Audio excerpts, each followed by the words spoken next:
Hello नमस्कार दोस्तों, कैसे हैं आप सब। मैं आशा करती हूँ आप सब सेहतमंद और कुशल पूर्वक होंगे।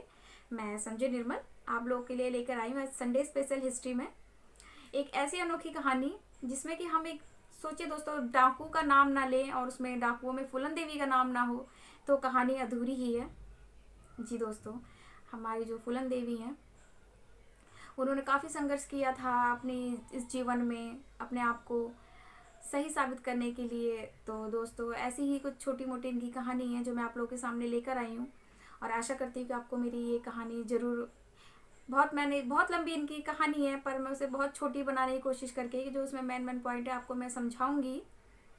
और आप लोगों से एक क्वेश्चन भी है छोटा सा मेरा, मैं पूछना चाहूँगी जो भी उनकी जीवनी थी, जो भी उनके साथ अभी तक बीता, क्या उनके साथ ये गलत हुआ और ये सही हुआ। उन्होंने अपने आत्मरक्षा के लिए जितना भी उन्होंने कदम उठाया, हमारे पुलिस प्रशासन जो है उस टाइम पे सही थी या गलत थी, आप लोग मुझे ये कमेंट बॉक्स में ज़रूर लिख के बताना दोस्तों।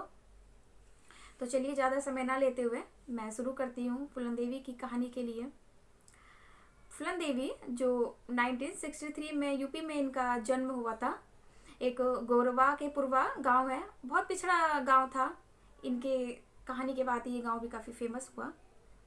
ये बुंदेलखंड का भी एक हिस्सा हुआ करता था दोस्तों। इनके जो पिता हैं वो देवी दीन नाम था इनके पिता का, और इनके पूरे परिवार में 6 मेंबर थे, 2 भाई 2 बहन और इनकी मम्मी और पापा। ये सबसे छोटी थी अपने परिवार में। और दोस्तों ये भी कहते हैं कि इनके पास मतलब काफ़ी गरीब पिछड़े जाति के लोग थे। ये मल्ला परिवार में इनका जन्म भी हुआ था। और इनके जो चाचा हैं इनके पास अपने जीवन निर्वाह के लिए सिर्फ एक छोटी सी ज़मीन का टुकड़ा था, जिसके पीछे इनके चाचा की भी नीयत खराब थी उस चीज़ के लिए।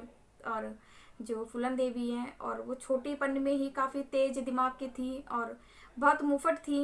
उनकी समझ लीजिए कि परवरिश ऐसी हुई है, जो भी था काफ़ी किसी की भी नहीं सुनती थी। कोई कुछ भी कहता था उनको मुंह पे तुरंत जवाब देना, गाली देना, उस टाइम की जो भी गालियाँ होती थी वो तुरंत दे देती थी, डरती नहीं थी। इनके एक बार दोस्तों ऐसी एक कहानी इनके साथ हुई थी। जब ये थी 10-11 साल की, नहीं दोस्तों, जब ये थी 10 साल की तब की बात है ये।